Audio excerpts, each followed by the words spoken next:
Hi, Warrick Giddey here, Melbourne Tigers NBL and Illawarra Hawks NBL, and also father of Josh Giddey. Tallest bloke for my age in the class, and I went to a school called East Corrimal Primary School in Wollongong, and the teacher there sort of grabbed me aside one day, and I was playing most sports, you know, as a youngster, as you do, and he said, "You're a pretty tall bloke, why don't you have a go at this basketball game?" And he really mentored me, a bloke called Bob Smith, and the rest is history from there. I was a quick learner. I came back from the Institute of Sport, which I did in 1986, and came back to the Hawks. Rod Johnson, we debuted together. We played all our junior Illawarra Hawks together. Yeah, it was a fun year. Dave Lindstrom was the coach. You know, we had Bourne, Bateman and Bickett, Killer Bees, a really great side, and we went through undefeated that first year at home, and there was only two sides that did that. That was us and Brisbane. But yeah, I have great memories of that first year, and you know, what an induction into the professional sport.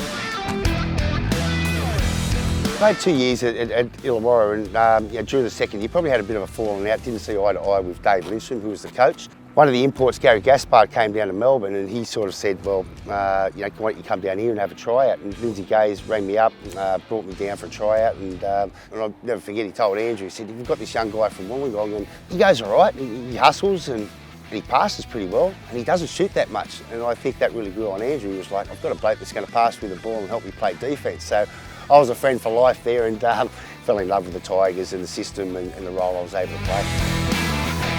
We were full-time workers then, a lot of the time. My first 2 or 3 years I worked for GAO. So, we were training from 5:30 after we finished work till 7:30, trying to lift weights in between, trying to do individuals. So it was a tough existence, but it was fun, and Lindsay always made the game fun for his players. It was an offensive game to him. Yeah, we concentrated a little bit on defence, but it was mainly offence, and his motto was go out, entertain, put up some numbers and have fun. I really didn't know a lot about Andrew, only he was playing for Australia, his dad was the coach, he was scoring 40 points a game. So to come down and experience it firsthand, nothing's like the real thing, and you can see people on TV, and the realism hits you when you get down here of how good he was, how knowledgeable of the game, how he played it, how he understood it, and just the structure that we ran, I felt like I had a great role with getting the ball to him, one of Australia's greatest shooters. So to be able to pass the ball and be intricate in their system, that was really good fun. I wouldn't say I was a rebel, but every summer we played in the winter season back then, so I'd go home, work as a professional lifeguard. All my mates had long hair, so I'd go through the trend of growing the hair and coming back. Earrings, we all went through that fad. Yeah, I remember coming back and having the headband, and that probably lasted 3 or 4 weeks, and I thought I'd better conform and get back to the Melbourne way of living. Massive achievement, because the Tigers, when we first come down, were really the whipping boys of the competition for a long time.